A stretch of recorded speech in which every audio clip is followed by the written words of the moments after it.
Pag sweldo mo, ubos agad. Merong teknik para hindi maubos agad. Hindi problema ang liit ng sahod. Ang problema, kung paano mo ito ginagamit. Maraming sumasahod, pero konti ang umaasenso.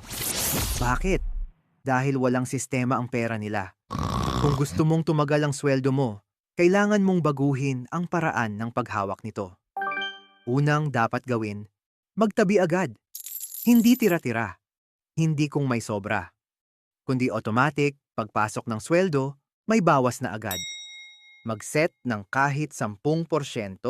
Kung kaya mo gawing 20%. Ito ang pay yourself first. Ibig sabihin, ikaw muna bago gastos. Ang sikreto, unahin ang future mo bago ang present wants mo. Pangalawa, hatiin ang pera. Huwag isang buo lang na pondo. Gumawa ng simpleng sistema, panggastos, pang-ipon, pang-emergency, pangluho.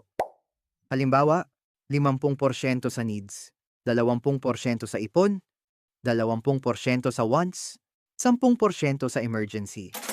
Kapag hiwa-hiwalay ang pera, may limit ang bawat galaw. Hindi ka basta kukuha kung saan-saan. At mas malinaw kung saan napupunta ang bawat piso. Ito ang disiplina na hindi mo mararamdaman agad, pero malaki ang epekto sa long term. Pangatlo, bayaran agad ang obligasyon. Kuryente, tubig, internet, utang. Huwag mo itong ipagpaliban dahil kapag pinatagal mo, nadadagdagan ng stress. Ang goal, matapos agad ang fixed expenses para malinaw kung magkano ang natitira. Kapag malinaw ang natitira, hindi ka nangangapa sa gastos. Mas kampante ka. Mas kontrolado mo ang pera mo. Oh yeah. Pang-apat, iwasan ang reward mentality. Yung, sumahod ako, deserve ko to. Oo, deserve mo. Pero hindi sa bawat sweldo. Kung bawat sahod may celebration, ubos talaga ang pera mo. Ang totoo, hindi lahat ng gusto, kailangan bilhin. Hindi lahat ng sale, kailangan salihan. Maghintay ng 3 araw bago bumili. Tanungin ang sarili, kailangan ko ba ito? O gusto ko lang? Delay ang gratification? Ito ang ugali ng mga taong yumayaman. Panglima, itrack ang bawat gastos. Isulat mo lahat, kahit maliit. Dito mo makikita ang katotohanan, hindi sa isip, kundi sa record. Madalas, hindi malalaking gastos ang problema, kundi maliliit Uh-oh. pero paulit-ulit.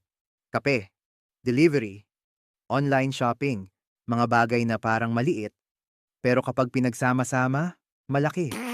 Kapag nakita mo ito, madali mong puputulin. Awareness muna, bago control. Pang-anim, mag-set ng limit sa cash. Mag-withdraw lang ng fixed amount per week. Ito lang ang gagastusin mo. Kapag naubos, tapos na. Wala nang dagdag. Ito ang pipigil sa impulsive spending. Mas ramdam mo ang pera kapag hawak mo. Hindi tulad ng swipe o click na parang walang bawas. Simple pero effective. Pang-pito, bigyan ng purpose ang sweldo. Hindi lang pang survive, kundi may direksyon. Halimbawa, mag-ipon ng emergency fund, magbayad ng utang, magtabi para sa negosyo. Kapag may goal, nagiging intentional ang gastos. Hindi ka basta bumibili. Dahil alam mo kung para saan ang pera mo. Ang pera na may direksyon, lumalago. Ang pera na walang plano, nauubos. Uh-oh. Pangwalo, mag-iwan ng buffer. Huwag ubusin ang budget hanggang zero. Mag-iwan kahit maliit na halaga. Kapag may buffer ka, hindi ka agad nagagalaw ng ipon. At hindi ka rin napipilitang mangutang. Ito ang maliit na habit na may malaking epekto. Hindi kailangan ng malaking sweldo para umasenso. Kailangan lang ng malinaw na sistema. Kontrolin mo ang pera mo, bago ito ang kumontrol sa'yo.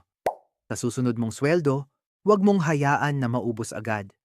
Gamitin mo ito para mas mapalapit ka sa goals mo.